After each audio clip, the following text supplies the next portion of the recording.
Here's how to calculate your return on ad spend, or your ROAS, which I first wanted to define it, even though I know I jumped the ship. It's return on ad spend. That's it. And if you understand for your home service business, what type of ratio am I getting on my advertising dollars? How many dollars am I putting in to get this many dollars? And oftentimes it's a very simple equation, but I just need you to break this belief that you might have. Because sometimes you might look at your lead costs and be like, wow, we're turning a $50 lead into a $10,000 project? That's amazing. But you're not accounting for the 5 other or 20 other leads that it took to actually get that job. Because instead of it being $50 lead and turns into $10,000 job, that's a crazy return. No, you probably needed to run through 20 leads in order to get that job. So a real job costed you about $1,000.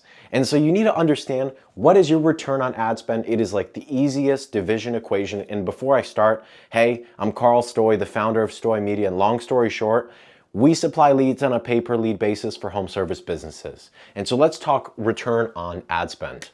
And it's a very simple equation. It's a division equation. On top is your revenue. On the bottom is your ad spend total. I'll just do that. Total ad spend on the bottom. So let's say you made $10,000 last month and you only spent $1,000 to get that.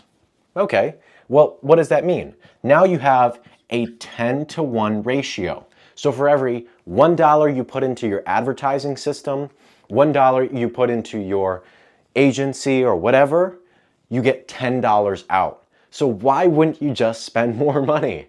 That's as simple as the ROAS equation is. Now, there's, as I mentioned, a couple things you want to ensure. You don't want to fall for the trick of $50 lead, $10,000 job. That's a crazy return. Also, you don't want to fall for the trick of not including in your agency fees or any other fees involved with marketing. If you have, say, a content team that's making all these ads and you have one media buyer, well, all the content team plus the media buyer's salary plus whatever other equipment equals into your return on ad spend. So you want to ensure that you're not just saying, we put $10,000 into ads and we made $100,000, that's a 10-to-1 return. Well, you're not including all the salaries, all the equipment, all the softwares.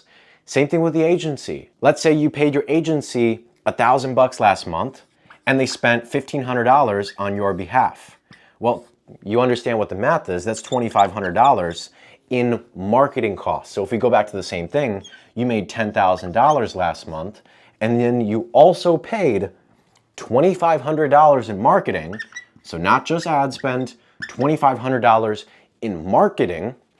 Well, now the number starts looking a little different.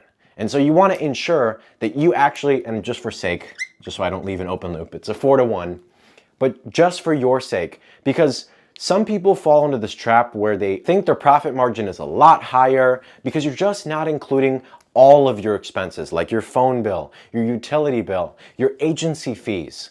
Sure, it may look like you have a 10-to-1 return, but in reality, you have a 4-to-1 return because you're also paying for an agency. If you have a content team, you're also paying for the content team.